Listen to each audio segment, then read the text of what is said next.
Hej på er allihop, välkomna till Studio Draken. Kul att ha er här.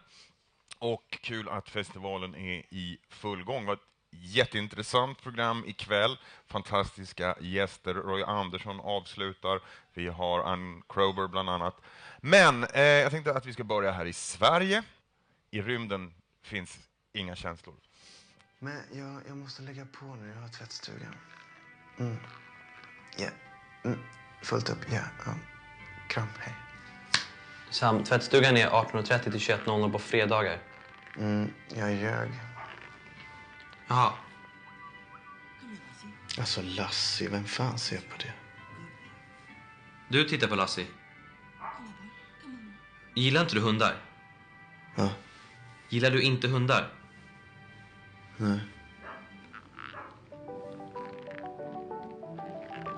Fakta om Sam. Sam är 23 år, ordentlig och inte kaos.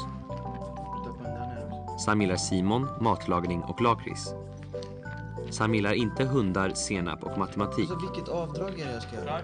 För att hitta en ny tjej till Sam så behöver jag 13 frågor som beskriver vem Sam är. Sen måste jag bara hitta en ny tjej som svarar rätt på alla frågor. Jag ska hitta en perfekt tjej till Sam.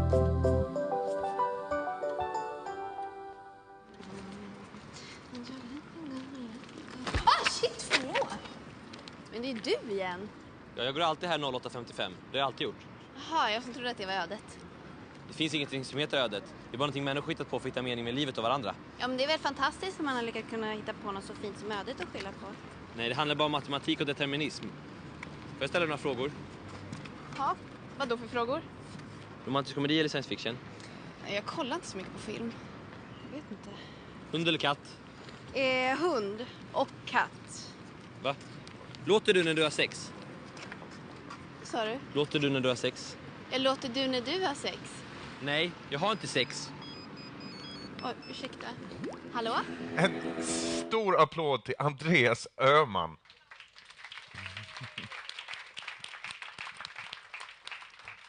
Hej! Hej. Jag tänkte att du skulle sätta dig, så kan vi andra resa oss upp här. Vad tror du att en Oscarsnominering hade betytt för dig? Om du hade... Jag vet inte. Jag menar, det är väl någonting, jag vet inte om det är det här att jag har alltid haft väldigt mycket drömmar sedan jag var liten, och där ibland är ju liksom, finns en dröm att få vara där, att det känns som en sån upplevelse, precis som att det kanske är att liksom få barn, eller alltså såna här grejer som, nu kanske man inte ska jämföra det med varandra, men ändå så här en så här stort ögonblick som man kanske inte får uppleva så många gånger i livet, och då känns det så här lite extra tufft att få göra det med sin första film, och det känns så här, overkligt, jag vet inte, jag gillar att samla på overkliga händelser liksom. Vad har du för framtidsplaner nu när du har kommit över de tunga självmordstankarna efter Oscarsnomineringen? Nej, men jag ska göra faktiskt lite mer tillbaka till den här, att jag ska göra en historia, en väldigt nära ungdomshistoria om två personer som lite ofrivilligt spenderar sommaren tillsammans och lär känna varandra väldigt nära. Så att det är väl någonting som är ganska olikt rymden, men finns vissa likheter också. Så här. Det ser vi fram emot. Ja, jo, jag med. Vi är ju på Göteborgs filmfestival, och det finns ju faktiskt en orsak varför du är här också, eller hur? Ja. Och du har fått ett... Ja, precis. Jag fick ju Göteborgs stora filmpris. Precis. Vi ska ta en liten paus här, och sen kommer vi tillbaka med Ann Kroeber som är expert på att göra ljud till film, inspelning och manipulering av ljud. Här är ett litet exempel på några av de filmer som ni har hört med Ann Kroebers ljud.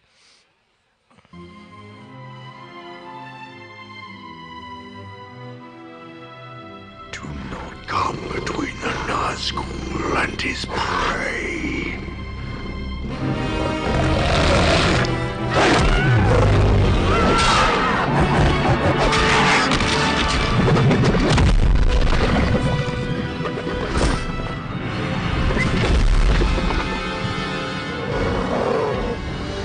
Please tell me, how did you actually get into sound?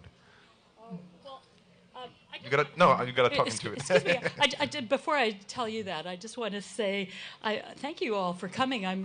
It's nice that so many people are interested in sound here. It's great. It was kind of a coincidence. It was a complete coincidence. I was, and still am a bit of a technophobe after all these years. But I was working at the United Nations. I had this wonderful job in the film unit at the UN. And one day my boss asked me if I would record Chinese New Year, go down to Chinatown in New York and record Chinese New Year. And I was horrified. I mean, I wasn't allowed to even turn on the stereo in my house. You know, I had a very Germanic father, and this was, you know, girls weren't supposed to do this. And I mean, I couldn't touch his cameras. I mean, and here, you know, I was supposed to take this very expensive recorder and go down and record, and I was really nervous about it, and I learned all the rules, and he told me, you know, exactly what to do, and and I went down, and I turned on the recorder down, and when I got started, and I took the microphone, and I attempted to take this one here, but I took the microphone and I started pointing it and listening. And with the headphones on, all of a sudden, I mean, it was just this world that opened up. It was so incredible. I mean, there's fireworks, and there's people speaking in Chinese, and there's children singing, and oh my goodness. And I got so immersed in the sound and was so present there that I totally forgot the rules of the things that he said. And well, I knew how to turn it on, and I knew how to load but I started, you know, just doing the dial, just natural, you know, just thinking, going, oh, this, and then, you know, and pointing at places. And the sound came out really good. I mean, they were really surprised, and I did things that were a little bit unconventional, but it worked really well, and it was like, whoa. So that's what started the whole process. A lot of the sounds that we hear in movies are based on our perception of sound and not what they really sound like. I mean, there's an example of in Sweden we don't have a lot of handguns, which is a good thing. And if there's been a shooting, there's sometimes problems for the police with witnesses because they haven't really, you know, realized that it was guns because they feel, you know, they've seen too many Hollywood movies. They think they know what guns sound like, and with many other sounds as well, we sort of get a palette of sounds from movies that convey to our emotions a lot more than just our ears. And that's really right. I mean, you develop, you know, kinds of sounds that are bigger than life. I've had experiences with one director, the guy who did The Black Stallion, he wanted something special, you know, and sometimes we'd go out and try something that was very real, you know, like on this movie called Never Cry Wolf, we recorded real wolves eating a real carcass, a real animal carcass, you know, like part of a cow, you know, we got from a butcher, and drove like 2 hours to get this special sound. I mean, it was just, and we took it back, and the director heard it, and he goes, nah, sounds like a bunch of dogs eating kibble, which is just dog food, you know. And he was right. It didn't sound very interesting. It was really, I mean, it didn't sound like you would imagine it to sound. And so we had created the whole kind of thing with all kinds of slobbering and, you know, to make it more interesting. Thank you, Ann. Thank you. En av de mest fascinerande människor jag har träffat i hela mitt liv, Roy Andernsson, en stor applåd till honom.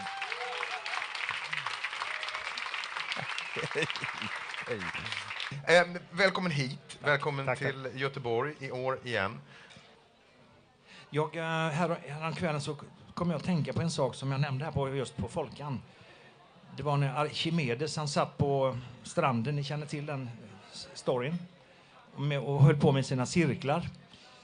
Och så kom då, han var ju grek, och de var en grekisk koloni i södra Italien, och romarna erövrade det där så småningom.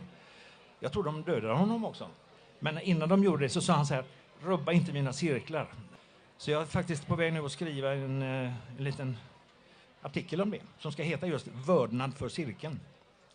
Som handlar om, som jag menar ska kunna kännas som ett inlägg i kulturdebatten. För att som det är nu, som man hör tongångar nu för tiden, så är det att allting måste löna sig och det får inte kosta någonting. Så att kulturministern har just jämfört kulturen med idrotten och menar att svårt att hitta sponsorer till kulturen men väldigt lätt att hitta till idrotten. Och det kan man ju i och för sig förstå, för att idrotten den är ju mycket, mycket enklare att hantera. Den är ju på sätt och vis endimensionell, medan kulturen är mångdimensionell. Så att det är väldigt farliga tankegångar och väldigt farliga spår som håller på att läggas ut nu. Och Hägglund då, KD-killen här, som talar om verklighetens folk och sånt där. Det är farligt, det är så att säga ett förspel till en fascistisk utveckling, tror jag. Vad kommer vi att se från Roy Andernsson härnäst? Förutom en artikel om Archimedes cirkel. Ja, det kommer bli en ny film, en långfilm som kommer att finnas i Cannes, tror jag, hoppas jag, 2013. Den heter En duva satt på en gren. Och funderade på tillvaron. 2013, vi får stå ut så länge helt enkelt. Vi hoppas att få en och annan inblick på vägen via reportage eller intervjuer eller annat. För vi fascineras ständigt av det. Vi är jätteglada att du ville komma hit ikväll och att du är här på festivalen. Tack ska ni ha själva. Tack så enormt mycket.